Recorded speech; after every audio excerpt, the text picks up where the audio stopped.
እሺ እንኳን አደረሳችሁ ለአዲሱ የፈረንጆች ዓመት እያልኩኝ አፕዴት እሰጣችኋለሁ። በተለይ ቡና ላይ አብረን እንስራ በሚለው ሀሳብ ላይ ለተመዘገባችሁትና እንደዚሁም ደግሞ ላልሰማችሁት መመዝገብ ለምትፈልጉት ማለት ነው።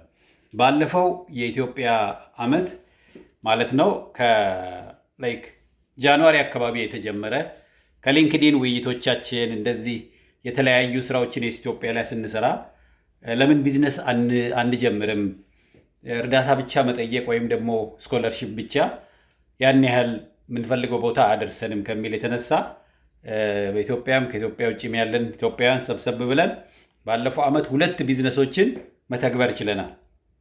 ከሀሳብ ወደ ተግባር ገብተናል ማለት ነው። አጠቃላይ 7 ሚሊዮን አካባቢ ብር ነው ኮስት ያደረገን። አቨሬጅ 40 ሰው ነው አጠቃላይ አሁን ያለ ነው ቢዝነሱ ላይ ማለት ነው። እና ይሄ ቆንጆ ተሞክሮ ነው ለእኔና መሻሻል ለምትፈልጉ ከኢትዮጵያ ውጭ ላላችሁ ኢትዮጵያ ውስጥ ላላችሁ በተለይ በትምህርት ሴክተር ላይ ያለን የመንግስት ስራ ላይ ያለን ኢትዮጵያውያን ማለት ነው። ብቻችንን ብንሰራ በጣም አሪፍ ነው፣ ቀላል ነው። ጭቅጭቅ ውስጥ አትገባም፣ ብዙ ስብሰባ አታደርግም፣ የፈለግከውን ነገር ትተገብራለህ። ግን ምን ይፈልጋል? የጊዜና የገንዘብ አቅም ይፈልጋል፣ የመቆጣጠር አቅም ይፈልጋል። ነገር ግን አንድ ድርጅት ደግሞ ድርጅት ነው የሚባለው ባለቤቱ ብቻ የሚሰራው ሲሆን ድርጅት አይባልም። በተቻለ መጠን በዛ ያሉ ሰዎች የሚሰሩትን ተቋማት መገንባት መለማመድ አለብን። በተለይ የኔ አይነት ሰዎች መምህራን ለተማሪዎቻችን ምሳሌ መሆን አለብን ማለት ነው። ስለዚህ አሁን ምን አስበናል? ኮፊ እንደምታውቁት ቡና ኢትዮጵያ ውስጥ ከኢትዮጵያ በላይ ዓለም የተጠቀመበት ፕሮዳክት ነው። ቡና ግሎባል ፕሮዳክት ነው። በጣም ብዙ ጥቅም ዓለም እያገኘን ያለው በቡና ምክንያት። የኔ አይነቶች ደግሞ ምንም እስካሁን ድረስ እጃችንን አላስገባንም። ላይክ በራሳችን ሀገር ግን እንደ ውጭ ሰው ነው የምንኖረው ማለት ነው። የሀገራችን ትልልቅ የሚባሉ ሴክተሮች ላይ በኢኮኖሚካሊ አልተሳተፍንም። የበይ ተመልካች ወይም ደግሞ ዝም ብሎ ባይተዋር ሆኖ ብቻ የሆነ ችግሮቹን ብቻ ነው የምናደርገው ማለት ነው። ስለዚህ ምን አስበናል? አሁን ሞስት ላይክሊ ከአዲስ አበባ ላይ አንድ የኮፊ ካፌ ከመክፈት ነው የምንጀምረው፣ ኮኔክሽን ፖይንት እንዲሆነን ማለት ነው። አዲስ አበባ ላይ የኮፊ ካፌ እናደርግና የኮፊ ፕላንቴሽን ይኖረናል። እንደገና ኮፊ ደግሞ ኤክስፖርት እናደርጋለን ማለት ነው። የሚቀበሉ ሰዎችም ጋር ምናምን ኮኔክሽን እየፈጠርኩ ነው። በተለይ እዚህ አሜሪካ ሀገር ደግሞ በጣም ትልቅ የቡና ገበያ ነው ያለው። ሀገሩም ትልቅ ስለሆነ የኢትዮጵያ ኮፊ ደግሞ እንደምታውቁት ቤስት ኮፊ ነው ያለን ማለት ነው። እና ይሄ ከምንተገብራቸው የግብርና ኢንቨስትመንቶች አንዷ ናት። 3ኛ ኢንቨስትመንት ይሆናል ለምሳሌ እኔ የተሳተፍኩበት ማለት ነው።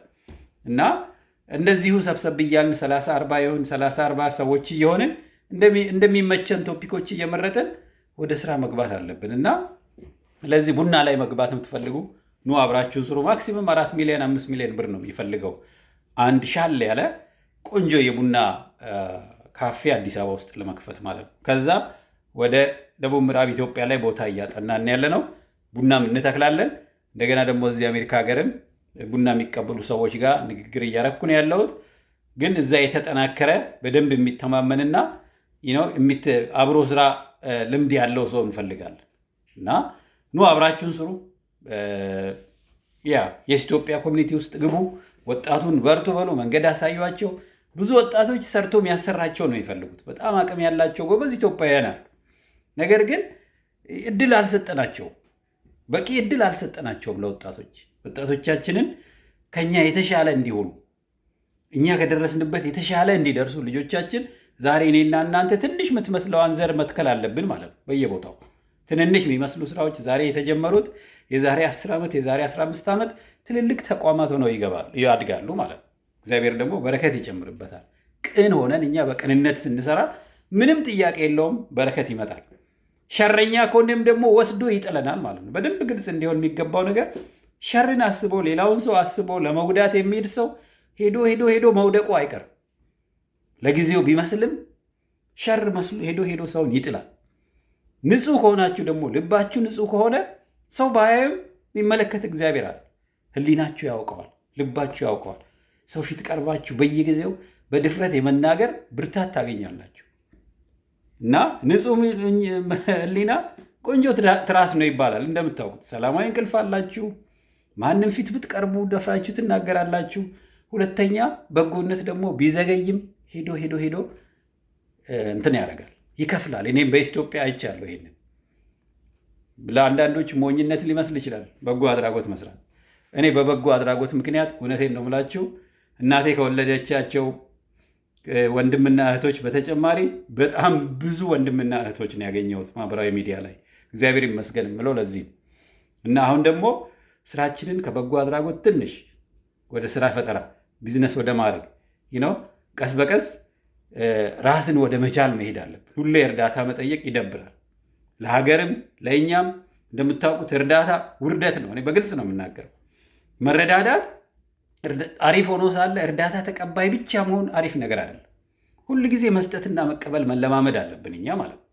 እና ለዚህ ደግሞ በተለይ በየስ ኢትዮጵያ ትልልቅ ተቋማትን የመገንባት ዳይሬክሽን ነው እየን ያለ ነው አሁን እና ሪሞት ኦፖርቹኒቲስ የሚልም እድል እያመቻቸን ያለ ነው።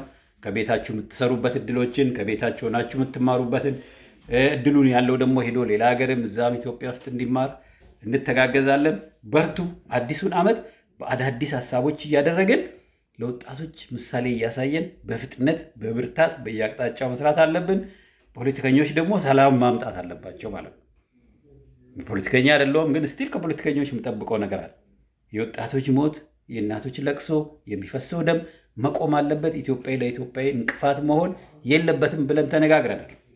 ስንተባበር ነው የሚያምርብን። በቃ መቀለጃ መሆን የለብንም። እኛ ካቻምና የሚመታ እንዲጋይ ደጋግሞ እንቅፋቱ ሊመታን አይገባም ማለት ነው። ማስተዋል አለብን። በዘዴ ነገሮችን ቀስ ብለን ጉዳት በሚቀንስ መልኩ ነገሮችን ማድረግም አለብን እላችኋለሁ። መልካም ጊዜ ይሆንላችሁ። እጅግ አመሰግናለሁ። መልካም አዲስ ዓመት።